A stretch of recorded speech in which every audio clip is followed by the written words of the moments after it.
I tore my ACL my junior year. For some reason, like the second time, it took such a mental toll on me, like really bad. Got my x-ray done, everything. He was like, it's your ACL and it's your medial meniscus, which is like the inside. I talked to Sarah about it a lot and I was like, this is happening at the most inconvenient time of my life. It's so crazy how good God is whenever we don't deserve it. Welcome back to the Just God podcast. This is episode 32. I'm pretty sure it's 32. And we got, my name is Pablo and this is Connor. Oh. And, Brock's on vacation right now. So we got Connor hosting. He'll be gone for a while, yeah. Yeah, so this is the first time, I guess, mainly hosting. I mean, you've been on the podcast before, so. But anyways, let's just get right into it. This is our special guest, Adri. Adri? Is that Yes. Okay. I messed it up before we filmed. And Sarah. So we had a plan to have Adri on, and her friend Sarah came. So we also invited her on the podcast. Pulled her in. I was pulled in. Yeah. So yeah. So I guess let's just so how you got on the podcast was you kind of watched Harley's episode, right? Yeah, I watched Harley's testimony, which we talked. I think we talked. Yeah, we talked about it yesterday yeah. at church. Because I was like, Sarah, do you want to go to this podcast with me? And so we talked about Harley's testimony and how good it was, and then also I just know y'all because whenever we did our podcast and we kind of talked about that a little bit. So yeah. So I remember when we had Harley, he was just talking a lot. That's what we were saying too. Yeah. It was so easy for him to just. Yeah. I feel like me and Brock had I think if you watch it, have you guys seen the full episode? Yeah. We barely are in it. Yeah. And I try to fit us in every time.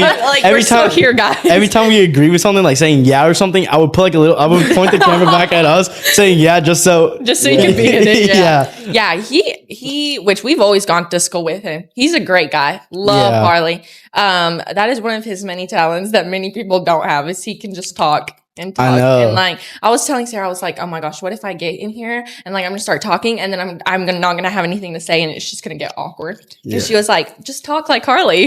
Yeah. Yeah. It kind of gets awkward a lot sometimes when we're filming. But it is. I remember how it was the first time we filmed our original podcast. We had to cut all the awkward moments. Yeah. It was just because we kept saying something. We kept saying something. Yeah. And then nobody else Nothing would say was something. said. Yeah. It was just pure Whenever silence. we would do our own podcast, I at the beginning, I ran it for a long time. And so because we had so many people, there was about 6 people every time. I think it was. Because we would have me, the special guest, and then the students. Yeah. And so it wouldn't never really get awkward because there was Someone so was many people. always Someone was talking. always Yeah. saying something. But if there was ever any awkward moments, I'm sure Clay would, which he's our youth pastor, he would edit our videos and upload them. I'm sure he cut it out. And this is more intimate. Yeah. That's true. Yeah. So when you had your podcast, did you ever feel crowded when there was 6 people? Yes. Sometimes it was because at the same time I would have to control the cameras and when it where whoever was speaking, I had to move it to who was speaking, obviously. And so you did it in person? Yeah. I do it post. So I have to manually go back. Yeah, he had it to where, because the way that that podcast room is set up, it's there's cameras above us, so there's 4 of them. Yeah. And then the TV is it's literally like this. Uh-huh. And then it's just like that. There was just a long table in there. And so I would which it wasn't that hard. Once you figured out the buttons and which camera was which, it was easy to switch it. But yeah, I was doing that for a long time, and then we would have somebody do it, and then as well as someone running our sound to make sure it was So you guys had a whole crew pretty much near the end. Well, yeah. What was it? Was it just called our LPY podcast, or did we? Yeah. Actually, yeah. Okay. No, I think it's just the LPY podcast. Because I don't know. I don't think we ever ended up naming it something, because then soccer season started for me. Yeah. And whenever soccer season starts for me, I am non-existent. I'm never anywhere but the soccer field because especially during like travel ball because I'm like there like 2 or 3 times a week. Yeah. And so I was there a lot. And then Sayla Benefield took over the podcast. And I know we would have like a couple other people. Like Desi ran it sometimes. Clay would run it whenever I couldn't, which Clay started running it. And then he was like, do you want to do this? Like, I feel like, because I'm going to school for sports production. And so like anything that like involves cameras or anything like that, I try to like really get into. So yeah. I literally had a question on my mind. It literally just passed me. Okay, yeah. Is the podcast still going though? No, that's what we were just talking about though. Is like we need to start it back up again because in the summer our church doesn't do small groups because like a lot of people are out for vacation and stuff. So after the message, we normally break out into our small groups, but we're not doing small groups in the summer. So we were just thinking like we'd break out into the message and like if you want to come and join us on the podcast, like we could just go down there. And so that because whenever we did do the podcast at first, we would still have small groups going. So we were always there really late. Yeah. And like people that couldn't drive, like would have to get home, would have to find a ride. And like it was also on a school night. And so that like was always a really big issue because Clay was always like, before you come to this podcast, make sure you have a ride home. Yeah. Because Clay, obviously like Clay would take you home if you didn't, but like it was always we would always be there late. So hopefully we can get that, up and running again. Yeah. When we started, we all had to share like a long table. Like it was kind of like that table over there. We all had to sit in front. Like I don't know if you saw. Yes, I have seen like y'all's from the beginning. Yeah. We would have 4 of us fitted and then like a special guest right in the middle. And I remember just trying to fit us all into the same camera.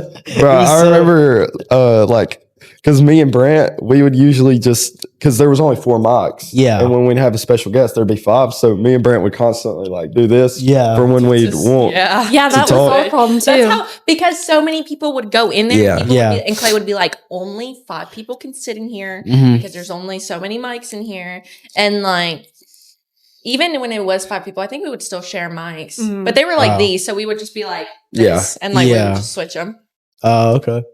Yeah, we had this like little handheld mic. So yeah. What's the most amount of people you guys have had on in an episode? I don't know. There would always be people sitting in the back with extra chairs. Really? Like behind the people on the table, like sitting at the table. Yeah. So I don't know. I mean, there was like 6 people at the table and then maybe like a solid 10. Yeah. 10? Yeah. I would even go higher. I'd go 15. Probably, yeah. Like there would always be people sitting behind the people sitting at the table. Dang. We would always have to pull up extra chairs because everyone just wanted to like be in it. And we would like try to like switch people out and be like, if you weren't in it last week, like you need to be in it this week and this. And so people were always like, but I want to be in it now. Yeah. So we would just. That's like reach out to people to be on the podcast. Yeah. Fitting 10 people in the same podcast. Yeah. That's crazy. Yeah, it was a lot sometimes. Yeah. So I really don't know what to ask next. But I guess like when I asked you like to be like if you wanted to be on the podcast and stuff, like what was I always kind of ask this through like every episode, but like what was kind of going through your mind? Like I was like really nervous. Actually, before we pulled up, like I was telling Sarah, I was like, oh my gosh, what am I gonna say? Like what literally what am I gonna say? Like I don't know. Because like, sometimes people have like certain what's it called? Like certain topics on my podcast, like we talk about this certain thing and like, like with Harley, like he just gave us testimony and I was like, what if like, and so last night I was like, well, maybe if like I have to give my testimony, like I can just write like a couple of bullet points. And I told her this morning, I was like, I didn't even write anything down. I'm just going to go in there. Yeah. She was like, and so, yeah. And obviously Sarah didn't know she was going to be in it. So she's just here. Yeah. So like, how do you feel? Like, I guess just, I don't know, just being on. I'm a little nervous, but being on our podcast, like now the nerves are gone. Now that we're talking, so it's fine. I think that's how it always goes. I feel like I always feel. Now I don't really feel too nervous, but I used to like feel super nervous before like filming and stuff. But like when you kind of just start talking, you kind of just it kind of just flows and like you forget going. The camera's there, and you just like it's like a conversation. Yeah, for sure. Yeah. I remember. We used to do ChatGPT questions and it used to feel so like, I guess forced, but now that like Pablo's changed up the style of it, it's more like real and like intimate and stuff. Yeah, that's we used to do that with our podcast sometimes, which I would like try to think of questions like in advance to meeting like the special guest, but even then, like we would still do and anytime that like I've gotten interviewed, I've always gotten asked ChatGPT questions. Really? Yeah. I mean, not every time, but like most of the times. Yeah. I think I have. Yeah, I've been wanting to kind of like, I remember when me and Brock were like the people that kind of started it and stuff, we were like thinking it's starting to feel a little like, I don't know how to say it, but like it felt like we couldn't talk about other things because we're kind of limited to these like questions and stuff. We'd put ourselves to a topic. Yeah. And like let's say anxiety, that's all we would talk about that whole time. And it never, we didn't like let the creativity kind of run through. Just go. Yeah. And just talk about whatever. Yeah. And then when we made this new studio, which have you seen the studio makeover or whatever? I didn't call it. Oh makeover. yeah. I haven't. So this studio was like just like a storage room, pretty much. Like this room was just a storage room. It was connected to a church, and then I was like, let's turn it into a studio. But and I kind of wanted to do like face to face, right? Yeah. So I remember when we started. Have you seen Parker? Like yes, Parker I did see. Yeah. So we kind of had the couches like a little slanted, and we were kind of looking more to the camera. Yeah. In the last episode, which we haven't filmed it, we haven't released it yet. We're releasing it tomorrow. The cameras were behind us, and I was like, that's such a good idea because right? Because it's like what? Yeah. But I kind of forgot to consider that in the frame you see the camera. So you just see a camera in front of two people. And I didn't realize that like midway through filming because you can kind of see, yourself. Yeah. So I was like just looking, I was like, wait, hold up. You can see the camera. See the camera. Yeah. So I was like, okay, let me go back to how the camera's horror, but keep the couch the same. Right. So I'm like gradually keep changing stuff, kind of the style. Which I mean, stuff. that's just how it goes. Like you just learn as like you go. Yeah. Yeah. It's like, all this is like still new to like whoever just like started doing it. And same thing with the thumbnails. Like I do the thumbnails and like I used to have like a style, then I switched to another style, and I'm just kind of going like because that's actually what I was looking at last night because I was like watching like y'all's reels and stuff, and like Harley's is different than like everybody else's, and I like really liked how like y'all did his, but like I mean I've always liked how y'all done like y'all stuff, but especially because like Clay did our like thumbnails and edits and all of that stuff. He never really changed it, but I mean, I still really liked it. But whenever I like started doing like photography and videography and all of that, I definitely like have changed the way I've done everything, especially since I've started. So that's like normal, I think. Yeah, that's just like kind of gradually like evolving. Yeah, like I'm trying to learn as you go. Yeah, I'm trying to figure like a style because I'm looking at other like Christian podcasters for like inspiration. Yeah, like Bryce Crawford, he kind of has the one like single chair to single chair. It's a one-on-one. Yeah, but there's like more than one. So I'm trying to do like George Janko where. If I'm gonna be honest, I like George Janko's. Have you seen George Janko's setup? I've like heard of him. I've never like watched his videos. Yeah, but his is like kind of like a house. Yeah, it's a studio. Like it looks like a house when you're watching it, and it kind of gives it like a really kind of like you're watching at home and stuff. Right, but in real life, it's actually like the lights, camera, a whole crew behind there and stuff. And I remember for Parker and Rich's podcast, we had. It is the only time where we actually had like a crew kind of. We had a friend like do the one did the audio, and then we had a couple people here just because it was the first time filming in this room, so we didn't know how it would be. So we just had we had so much people in here, and like we couldn't figure out how to run anything. Were you here? What? No, I wasn't here. Who was behind this? Cameron. Yeah. So we literally took. Wait, was he just like right there? Yeah, he was just sitting right here.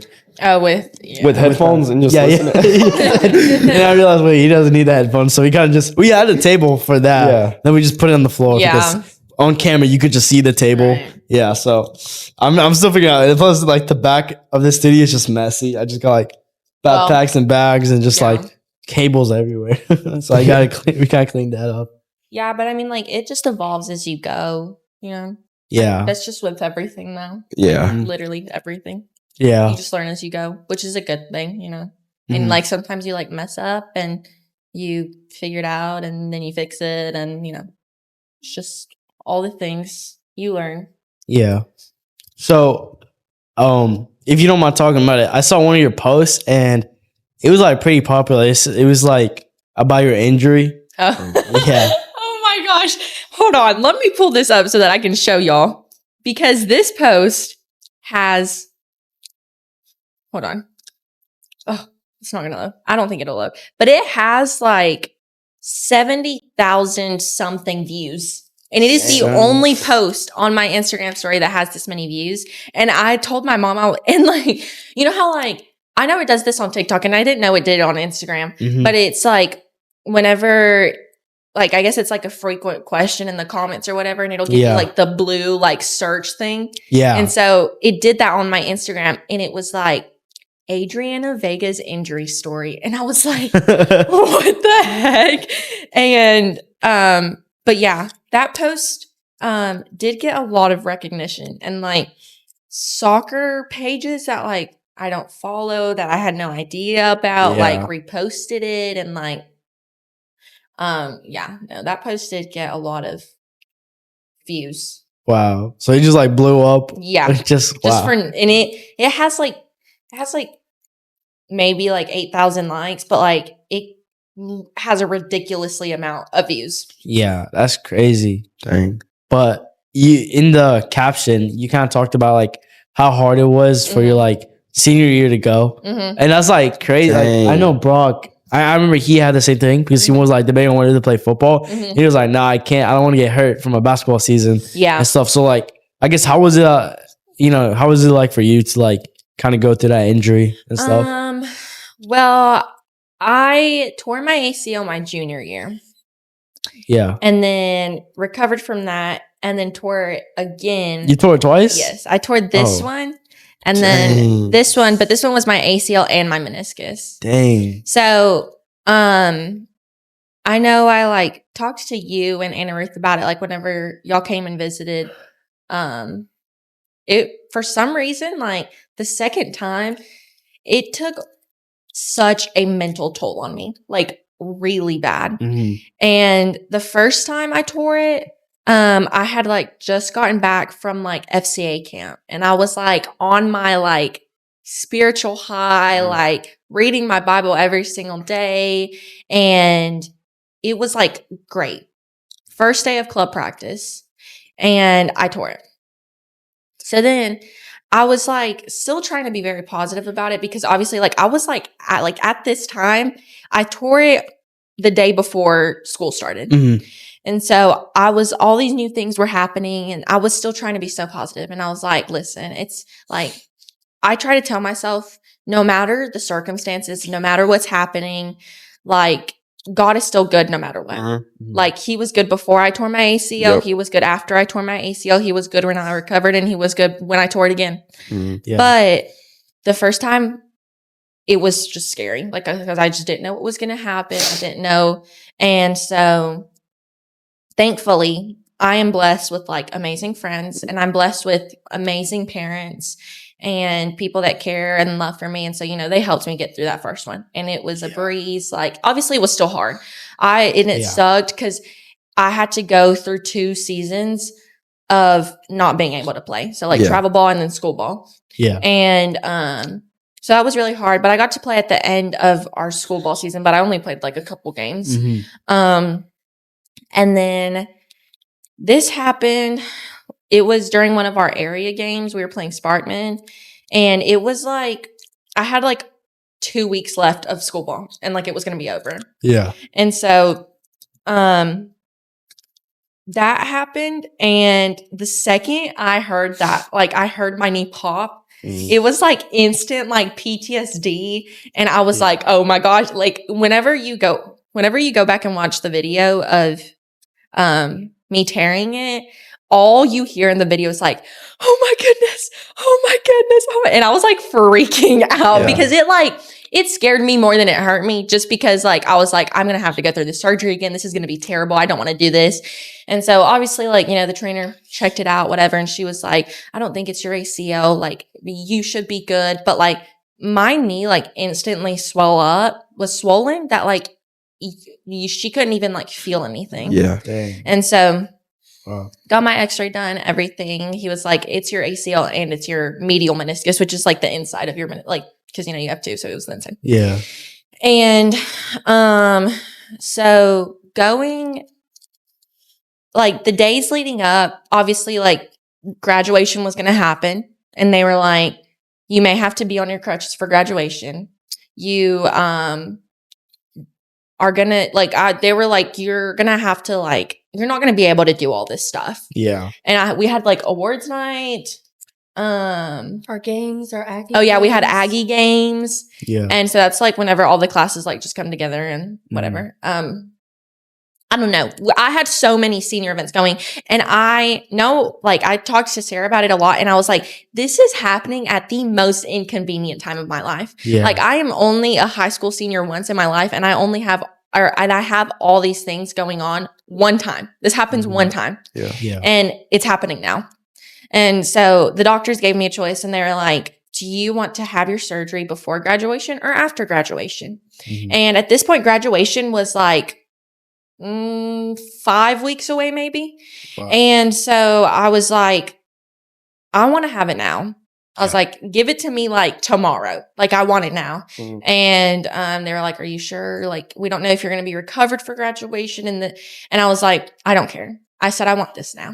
And so obviously my mom was like, well, we'll just think about it and we'll let you know, And I was like, I said, no, I want this now. And she was like, kind of trying to like change my mind a little bit, just because she was like, you're not going to be able to do all these things. And I am like the most like, my house is just a place I sleep. Like, I am never home. I am always like doing something. I'm always somewhere. And so my mom was like, you're not going to like the fact that you're not going to be able to do all these things. Yeah. And so I prayed about it, and I prayed about it, and I prayed about it. And I was like, I still haven't changed my mind. I still want it done now.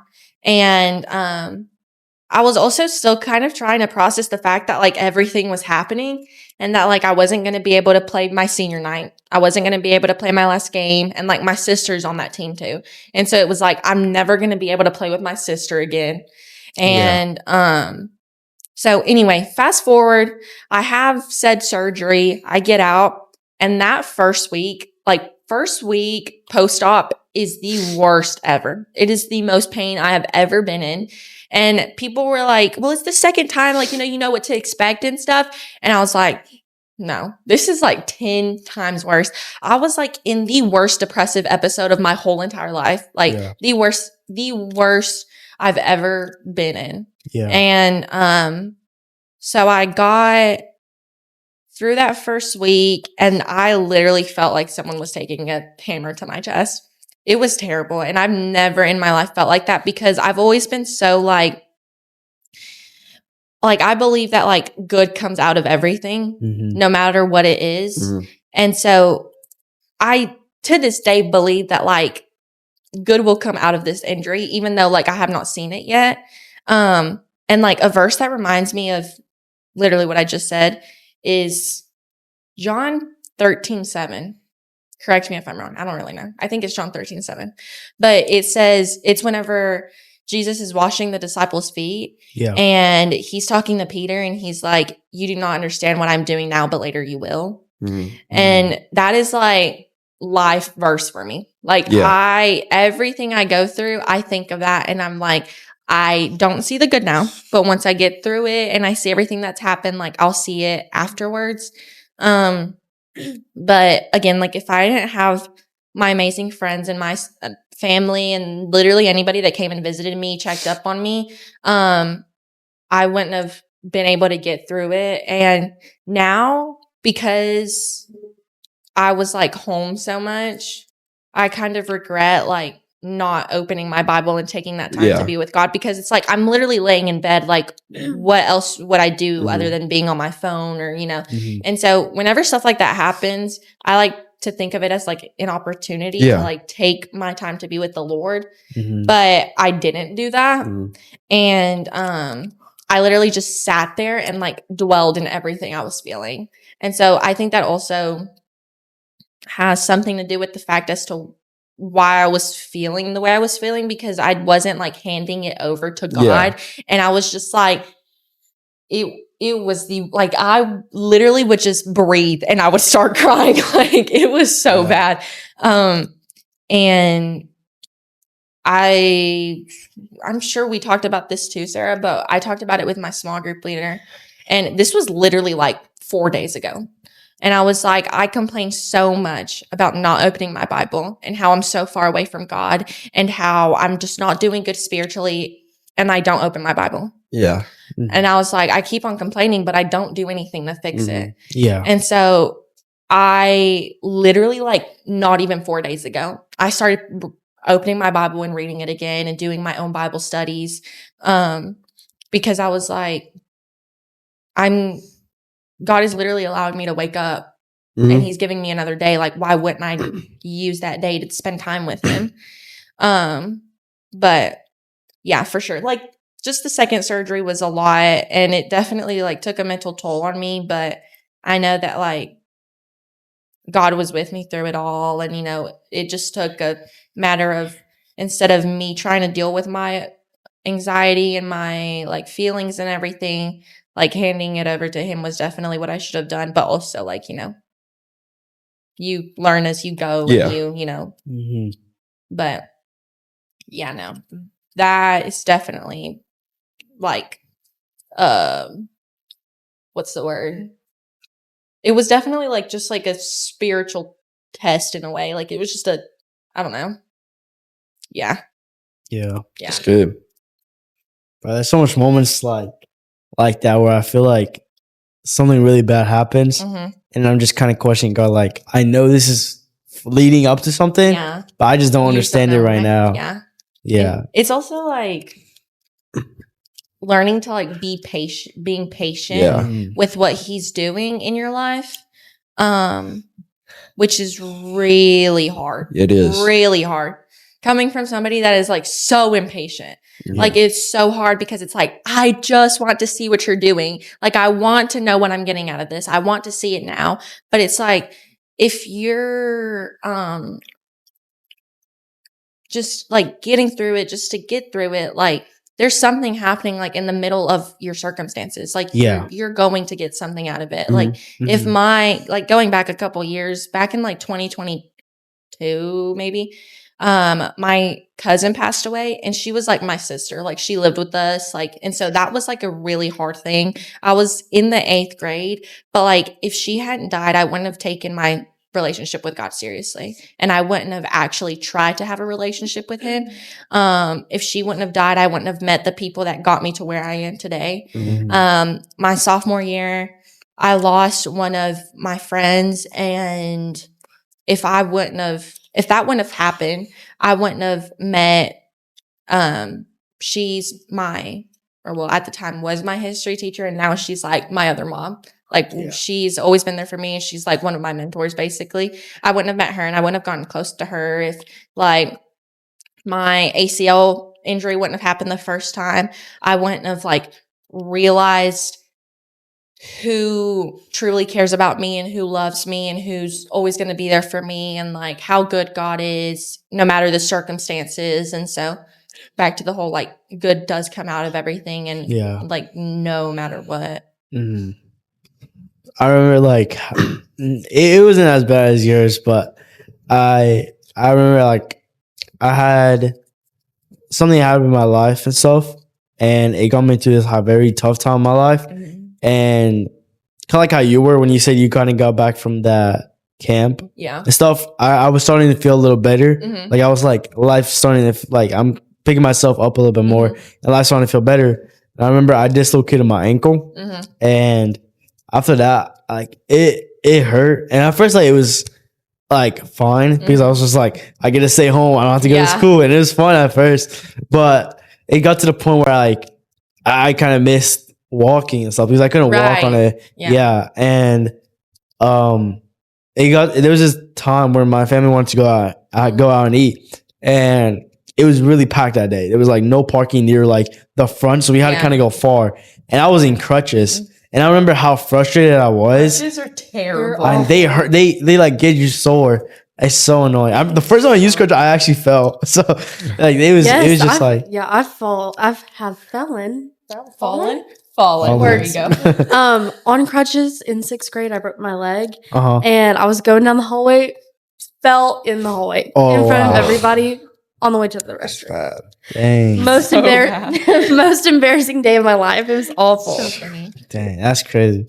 But like I just remember that like how frustrated I was. Like I literally like was like it was just so uncomfortable and I just hated it. And kind of like you, I was like rotting in bed. Like I just didn't do anything. Like I was just doom scrolling and I just didn't really do anything productive and stuff. And that's kind of where the downfall of the podcast kind of like, I wouldn't say the downfall of the part. Like it's just when I kind of became less motivated to keep doing episodes. Yeah. And you know, and then I got better. And as soon as I got better and he witnessed this, I got in a car accident. So, yeah, bro. He was right behind me, actually. So we live right next to each other, so we go to the same way to get to school. And you were in the right lane, I think. And dude, I was like, "You good?" And he was like, "Yeah." So, like right after I got healed, and I was like, "All right, at least I'm healed." And then getting a car accident, I was like, "Yeah, what? Dang, like, can I get a break?" Yeah. As soon as life starts getting better, it just gets worse. And then I'm just like so frustrated at God. And I stopped reading my Bible. I started questioning him. Yeah. And that's when I kind of feel like I can't also do the podcast because I felt like I was talking about God in a positive way. But when in reality, like you just weren't living it out. Like you just felt like you weren't, I guess, like eligible to speak about it. I was like, it was almost like a double life. Like on camera, I was like this holy person. This is great. I love God. And like, nothing ever bad happens to me. And then like in real life, I was in this really bad attitude and I didn't really like appreciate what God was doing. And it kind of got to like Christmas when I was spending a lot of time with family. And that's when like spending time with family just like helped me realize like like all these bad things happened to me, but it could have been much worse. Yeah, it could have been like really, really bad. At worst, you know, I could have still been hurt. It could have my injury could have been worse. I could have died. Like it wasn't that bad of a car accident, but like it wasn't awful. Yeah, it wasn't bad at all. But like it could have been another accident where I kind of you know stuff like that. You know, I got a new car now, so it's kind of the good coming out the bad. But at the time, like I didn't have a car, so I just like my mom just.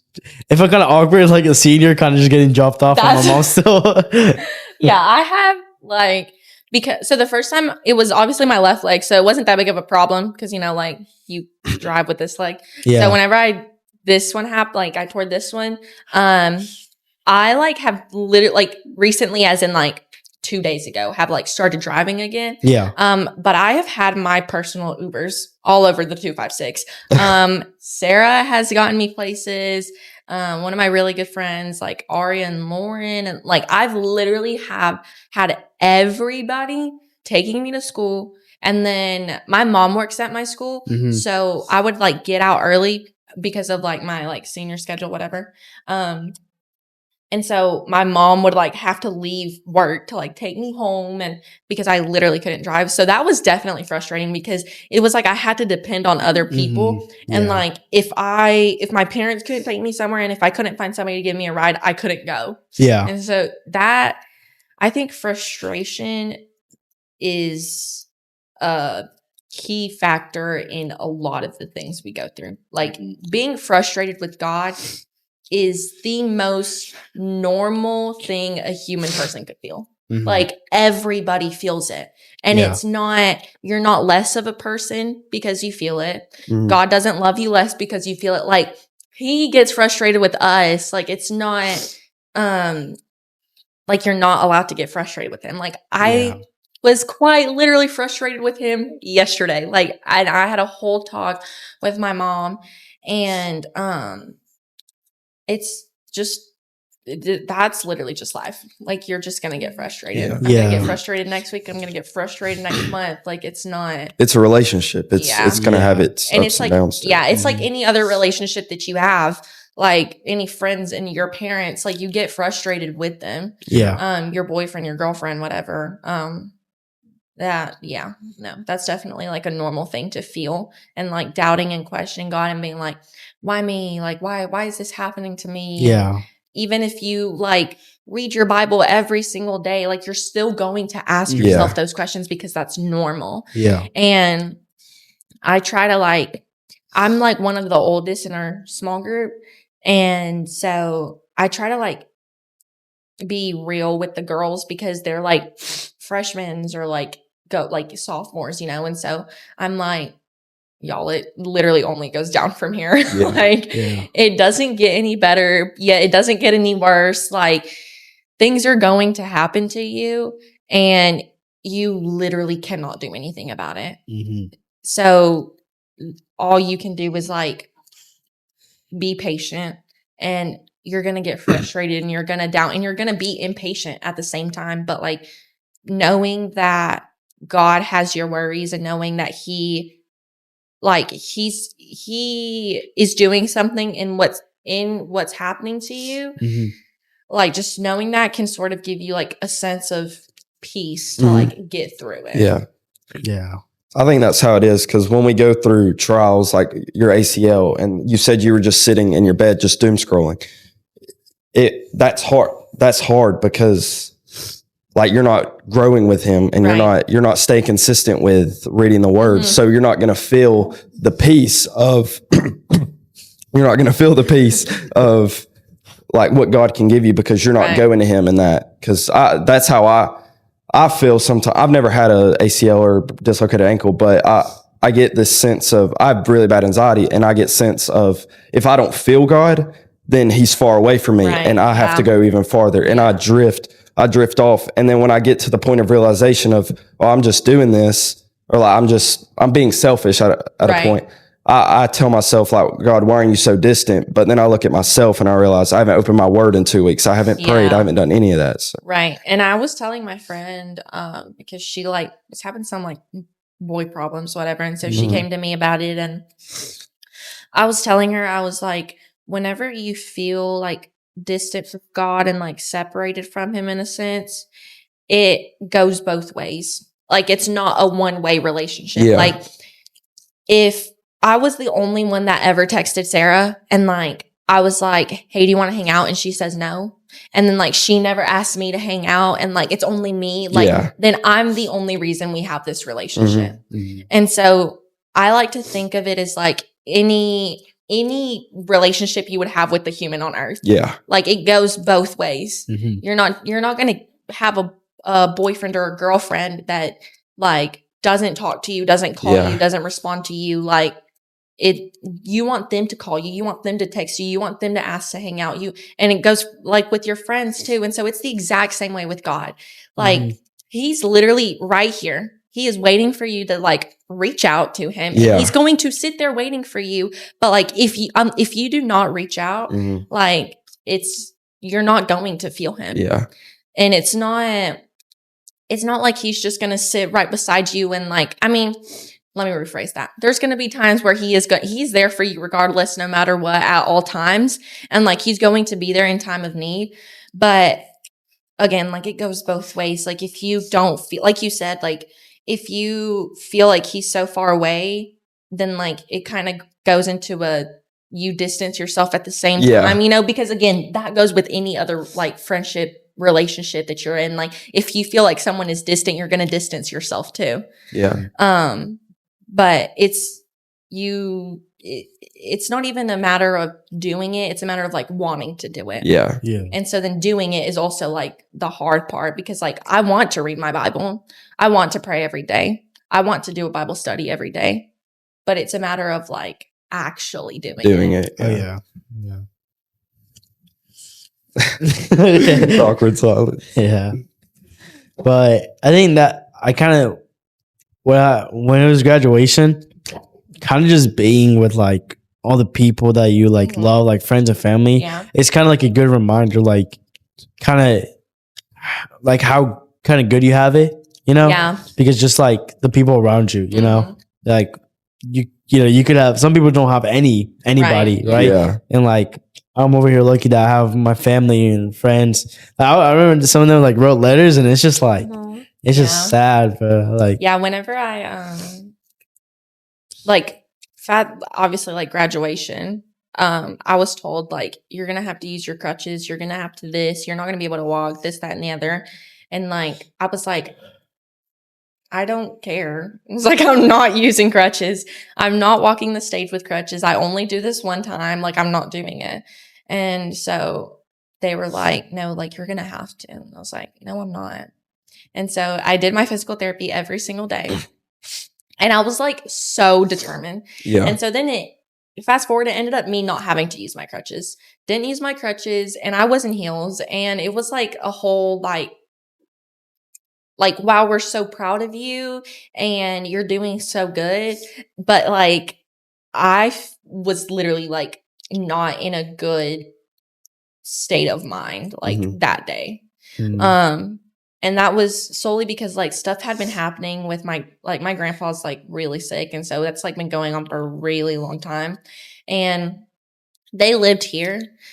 But then they went to go visit family in Texas and then he like got sick there. And then they like are moving there. Yeah. And so all that happened like 2 or 3 weeks before my graduation.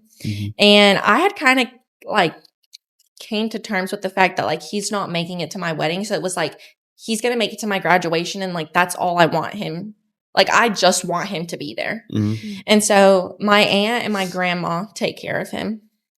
And they're both like very important people in my life. Like they raised me and they're like, I adore them. And so knowing that like none of those people could go to my graduation was terrible.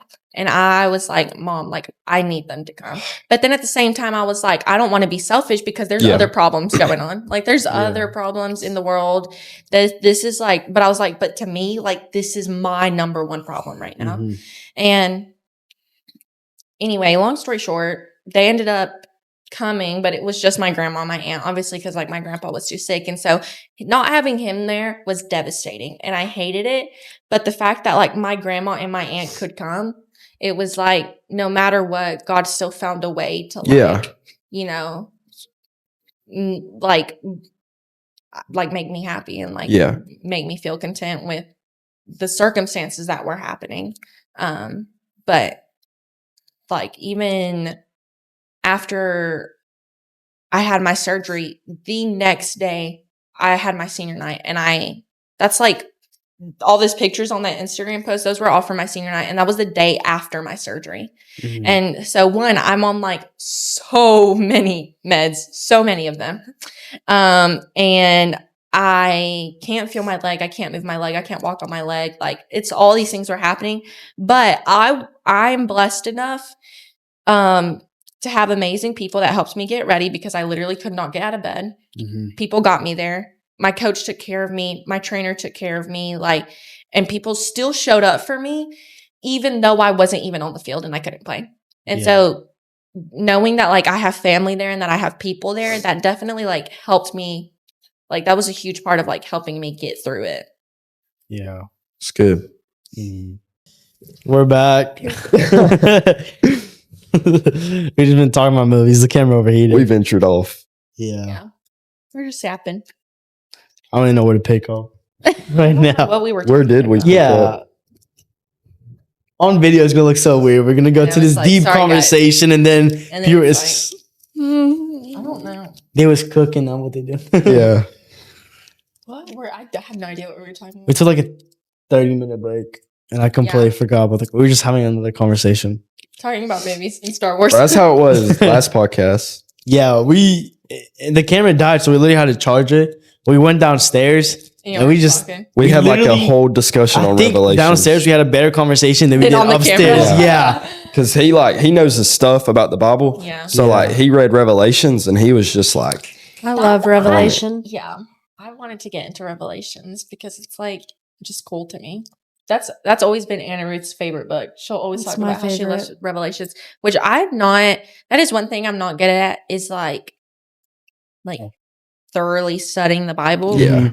I keep forgetting, like not forgetting, but I kind of like I don't know. I write down notes, but I can't. But like you just forget that like you can go deeper into it. Yeah. When I write notes, I make it more about the notes and see if these are actually good. Yeah. Than like what I'm getting from the word, because that's how the Lord speaks to you is through His words. So. Yeah. Yeah. I grew up in church and still like my Bible knowledge is like a 3 out of 10. Yeah. And which we have this kid that goes to our youth. His name is Sadler. Oh my gosh. Love Sadler. This kid knows everything. Really? Like we used to do these Monday morning Bible studies. So we would have Monday morning Bible studies before school. And he would like everyone at the table would go like say what they got from the passage, and he would be like, yeah, so 30 miles west of this, and Jesus then started walking 40 miles this way.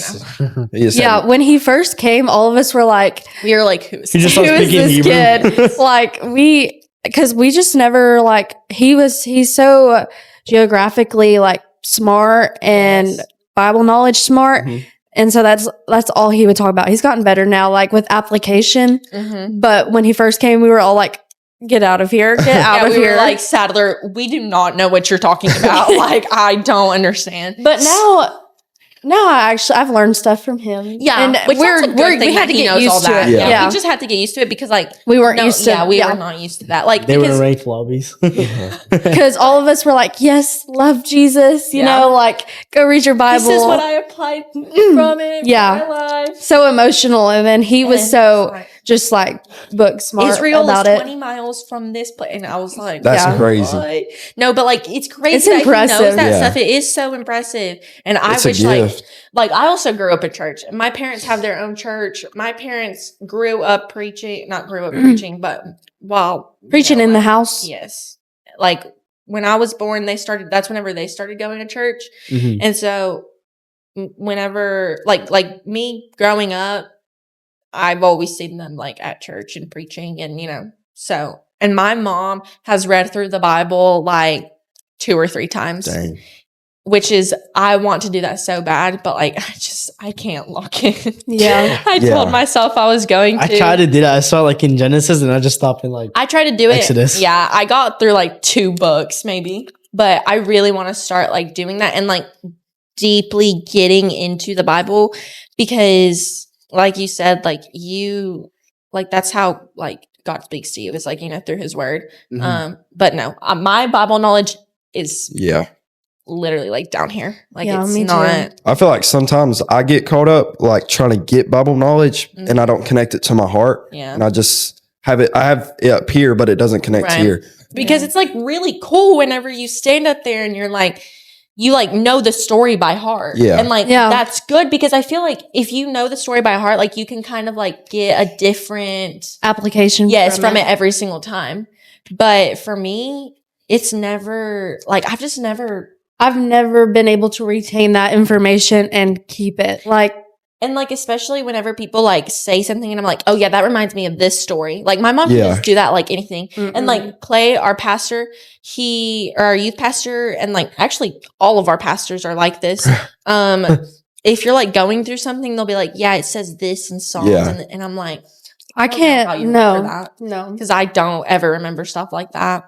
I know that like when I do read my word, when I do read the word, I invite the Holy Spirit. Yeah. And that helps me because I pray and I'm like, Lord, just help me keep this on the tablet of my heart. Right. I forget the verse that it says that in. So like that helps me for sure, like to remember it. Mm-hmm. And I thank God that I remember it was like the very first episode. It was one of our few episodes, but you said how you were reading this scripture but you didn't remember it, and then a time in your life came up. I think it was like 1 Peter or something like that, and you remembered it because you were going through that certain moment. Yeah. And like it's just because the Lord will like He connects it on your heart. Yeah, right. Yeah, and I can remember like verses and what they say, but I couldn't tell you where it's from. Yeah, I mean, no, unless it's like the only book that I have genuinely like really studied was a summer that we all did this book together. Like our little like the couple of people in like our Bible study was James. And James is a really, really good book. And there's a lot of times whenever I'm like not doing things that I shouldn't be doing. And I then proceed to like go to church the next day, or I proceed to go to youth the next day, or I post something about like, my faith. And like James talks about like even the demons and the devil believe in God. So like, who are you to just believe in him and not do anything? That like sticks with me all the time, because it's like, if I'm not like doing like any work and like showing people God's love, then like yes, believing in him is so important. That's so important, because that's like the first step to anything. But like, if you don't believe in him, then like, and even if you do and you don't like have any works, again, it's not what's the word? Like, it's not. I mean, it's just like an acquaintance. You Yeah. know, like you don't actually know them deeply. You know, like It's not there's not a relationship Right. there. Because like literally the devil believes in God. Yeah. Yeah. So my book that I have like pretty good, like not memorized, but I know it pretty well is Like Revelation. yeah. That's always been my favorite. And You said Revelation? Mhm. Oh. And so we like Clay, we were trying to decide what we were going to do at Bible study, and I was like, Revelation. So we finally did it. It was awesome. And so go through my book of Revelation in my Bible, and it's filled out. I was looking through my Bible yesterday during like while Clay was preaching during youth. And like I have a lot written in there. Like my Bible's literally falling apart. And like I was just thinking, like, I go through my Bible, or like I used to go through my Bible so much and like learn all these things, but I feel like I know absolutely nothing. Yeah. Like whenever I started feeling like that, it got to a point where I was like, then what is the point of just reading my Bible? Mhm. Yeah. But then at the same time, like I remember I saw this video, and I think maybe Bryce Crawford said this in one of his episodes. I can't remember, but I know I saw it in a video for sure. And it was like, even if you don't understand what the word of God is saying, like still reading it and trying to understand it is enough for him, and you're doing more than somebody else right now. Yeah. And that was like big for me, because there's like I said, like I really struggle with opening my Bible. But this past summer, the past like 2 or 3 summers, I've gone to Mexico every single year, because our church does a mission trip to Big Heart, and it's in Reynosa. And so my parents are from Mexico. And so it's like going there for the first time, it was really cool, because like I could see like where they were from, and like all these really cool things. And so I went there my first year, and it was cool. And then last summer, which was the second time I went, I was like, I want to go by myself, and I want to go there for a long time. And something had also like occurred the month before that. And so I was like in a really dark place. Like it was really bad. And so I like didn't tell anybody, and I just left. And like I literally left, and like the people that knew, I was like, oh yeah, I'm just gonna be gone for 2 weeks, which was true. Like I really was just gonna be gone for 2 weeks. You were gone the whole And then summer. I got there, and I was like, I'm staying here. Like I don't want to leave. And I was gone for like the whole 2 months, Dang. basically. Yeah, I think she came back like maybe the last week before we went back to school. Yeah, it was weeks. like 2 or 3 weeks before we went back to school. It was a long time. I was gone from like May. It was like the last week of May to like, it was like maybe July 4th that I came back. I don't really remember. It was somewhere there. But anyway, while I was there, it was like, it like opened my eyes, and like I saw things in ways I had like never had. And it was like a crazy experience. Like I could literally talk about that place for hours. The people there are great. And I went with one of my really good friends that goes to our church. Her name is Grace Jacobs. And so we were there at the same time. And because like that event, like before I went there, because that event occurred, I like went in there with the same, like, I was just living like a very lukewarm life. Like it was really bad.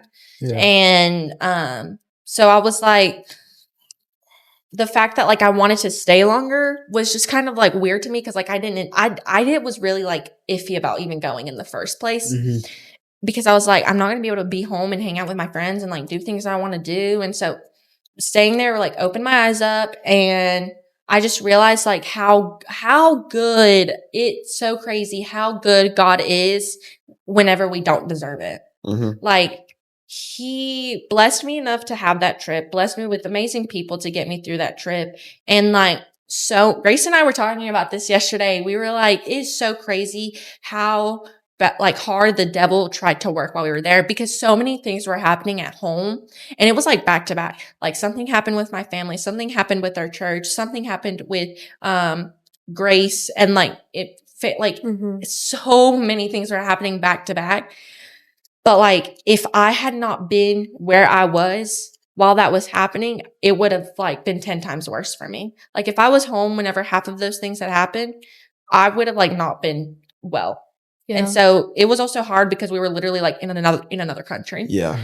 But it's just so crazy how good he is whenever he doesn't need to be. Yeah. Yeah, you were physically there seeing like, you know, God work in these children and getting to love on them and, you know, just share the word with them. I think it was great. And I'm going back this summer too. Oh, really? I get to go back for like I think it is 2 weeks. I really am staying for 2 weeks this time though. We won't see you for like another 10 years. No, I really am staying there for 2 weeks this time.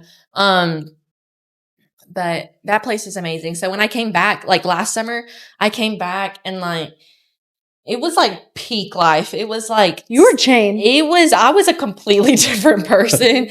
And like the way that I thought and the things that I did and the way that I spoke, like, and like now I'm not as like, I guess I'm not like as good as I was whenever I came back. But I don't ever plan to be at in the place I was in before I left, because it was like, because I've also struggled with anxiety like a really long time. And so I got put on medicine for it. And because I would have really bad panic attacks. I had really bad panic attacks for a long time. And then I had my first terrible panic attack we go to the beach every year for our youth. So it's our beach camp. And I had my first terrible panic attack at beach camp. And it was like, I was getting buried under the sand and you had to do like sand art or whatever. And it was like one of like the games. And so they like put like a mermaid tail on me and like drew it out, whatever. And like, I've always gone to the beach. It's never been a problem. Like I've always been under the sand, and like I got out of the sand and I immediately fell to the floor or to the ground. And I was like, well, this is weird. And so I started seeing dots everywhere. And like I was getting so lightheaded and like I couldn't feel my hands. My whole body was shaking. It was terrible. And so they like picked me up and put me in the ocean. And I was like, and I was just sitting there and I was like, it was scary. And everyone was terrified. And I was like, oh my gosh, like what is happening? And they carried me, which thankfully where we were staying, it was like literally like right across the road from the beach. So it was like 4 people carried me, like 2 on each side were carrying me to the place we were staying and had to leave me in the pool. And my hands do this really weird thing, which I've only had 3 really bad panic attacks. And so whenever I do, my hands do this really weird thing where they like get stuck like this. And like I can't move them or anything. And this time they were stuck like this, but like before they've like been stuck in fists. It's so weird. And they put me in the pool and the ladies were like massaging my hands and I literally could not open my hands. Like my whole body was like frozen and it was stuck. And I was like sobbing because I was in like pain. Like I was in physical pain. And it was so weird and it was scary. And so now we have a rule at beach camp where you can't get buried under the sand, and like we don't do games like that anymore. We don't do games on the beach at all, actually, because of me. So after that, it was like, so you may have anxiety. And I was like, wow, really, guys? I did not know. Thanks. And then whenever we came home we were on the way back home from Mexico the first time. And I later on found out that like one of my triggers to my panic attacks was heat, obviously. So that first time at beach camp, it was like a heat stroke / a panic attack / like something else. I don't even know. But that lasted for like maybe like a solid like 40 minutes. What? And then and you were out the whole day after. Yeah, I was out the whole day. Like they would not let me get out of my room. I had to take like liquid IV, and then I like begged them. And she was in my room, and we all came back because all we knew was like, okay, like nobody knew actually what was going on. We were like, okay, heat stroke, like she dying, like what is going on? And we go in our room, and she's just sitting there like this. Yeah, and she has like ice. They have like ice packs on her. It's like the Vega. Yeah, that's what it was. It's like liquid IV. They were like, you have to drink this liquid IV, and it's just like, this is nasty. Like, I know. I was like, I am not drinking this. I had drank like 3 of those small Gatorade bottles. They were like rolling cold water like bottles on my feet. Yes, and I was like laid on my side, like on the cold floor. They, you know, like the things that like you like wash the sand off, like the little showers that I was like in a chair, like sitting under it, and I was like freaking out. And one of our really good friends, Anna Ruth, we like, it's so weird. We do this thing whenever like, whenever I have a panic attack, she like starts freaking out. And so then she starts having a panic attack. And so it's like the other way. Yes. No, we literally Bluetooth our panic attacks to each other. It's so weird. And so they were like trying to take care of her while they were trying to take care of me. It was that. Imagine room service is coming in. Like, I have 2 friends out right now. I don't know what's going on. I just 2 people in the air. So weird. Because like I had never had that before, and so they didn't know what to do. I am here to clean. No, I think they tried to get like a nurse that was there, which one of our small group leaders, she like is a nurse, but they were trying to get like another that like worked there. They were like, "Can you help us because we don't know what to do?" And I was like, "Well, I don't know either. This has never happened to me before." And so whenever we were coming home from Mexico, we were in this van trying to like cross the border, but it was like there was no air in the back of the van. It was terrible. And I remember I was like sitting there. And I had my head up like on the seat, and I was like this. And I was just feeling so sick. And then I like stood up and I was like this. And I was like, I can feel it.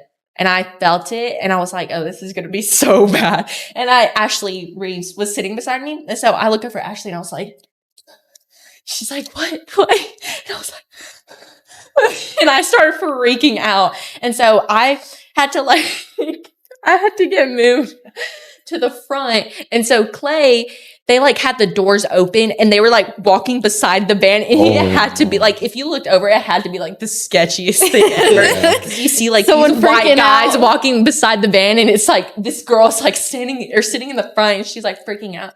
And I was like, my hands like were in fists that time. And Grace's mom, she is a nurse.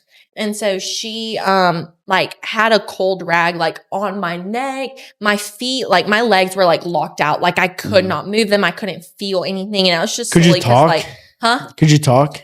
Or yeah, a little bit, but like I was like trying to catch my breath. Like I could not breathe. Oh. And so, that was the second time it happened. And after that happened, that lasted like an hour, like until we got to the airport. And after that happened, I went to the doctor once I got home and I got medicated for it. Mm-hmm. And so whenever I got my medication, it was like the first, because you know they like have to give you like a certain dosage, and then it's like you see where like you can like where it works for you. The first one that they gave me was really bad. It gave me terrible mood swings, and I was terrible to everybody around me, and it was really bad. That also put me in a really dark place because I felt like I prayed so hard, and I was like, please, like I have so much anger filled in me, and I like literally like anything could make me mad, and I would just be mad for the rest of the day. Yeah. Like it would ruin everything. So then finally I just got put on better medicine. And while I was in Mexico last summer, I just like kind of like felt like convicted in a way. Yeah. And which medicine is not bad. I don't think medicine is bad. That's just me personally. Like if you need it to get through life, you do that, because like I'd rather live a life where I can like live and like live to the fullest than like live a life where I'm not taking medicine and like I'm trying to fight for my life every single day, you know? So while I was in Mexico, I quit that medicine, like just quit it like cold turkey. Don't do that. Do not quit your medicine cold turkey because it gives you the worst, what is it called? The worst, what is it called whenever you have like, what's it called? Whenever you have like the like aftermath of like not taking your medicine. Like symptoms? No, it's like Withdrawal? withdrawals. Okay. Yes, withdrawals. You get the worst withdrawals ever. It's so bad. I was like, for like a week straight, I like took a nap every single day because I couldn't stay up. My head was hurting. I felt like I had the flu, and I was like, what is happening? So obviously I asked my best friend, ChatGPT, and I was like, what is going on? This and this is happening, and I don't understand. They're like, so you don't need to quit your medicine cold turkey. You need to like slowly get off of it. And I've also been on so many other medicines. I have really bad stomach problems. And so then that kind of put me down a path where like I would stop eating. And it wasn't like because I was like starving myself and like I wanted to lose weight or anything. Like it wasn't anything like that. Like the thought of food would like make me want to throw up. I've had that.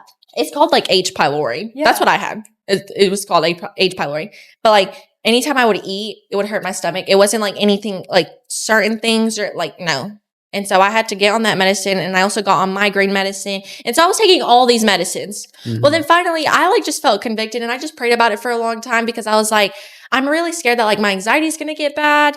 And then like I'm going to get in a dark place again. And, you know, I don't want to like not be taking my medicine. But no, I just quit taking my medicine, and I have not taken it since, Wow. which is really good because, you know, I've dealt with anxiety like 6 years now. Yeah, I have had really bad panic attacks. Luckily, never like in front of people.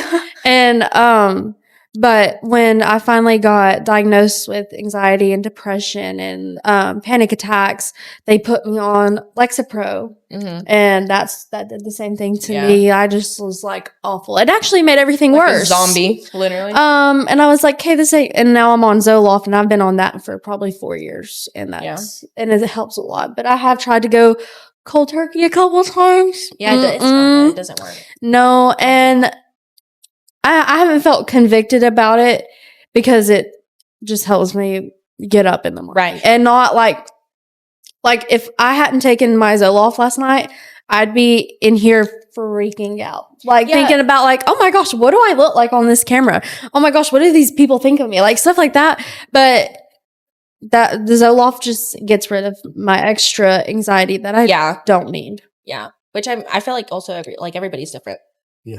All right, guys. Thank you guys so much for watching episode 31? 32. 32. You guys found those. Our other camera died, so we're using their camera right now. Oh, I just realized I'm not even that close to the mic. But yeah, so we're trying to film this outro quickly, so I'll manually switch it to them now. No, don't put this part in. No, please leave it in. I want to see this in the video. Yes, Guys. there. You guys can see them now. I won't edit it out. Right.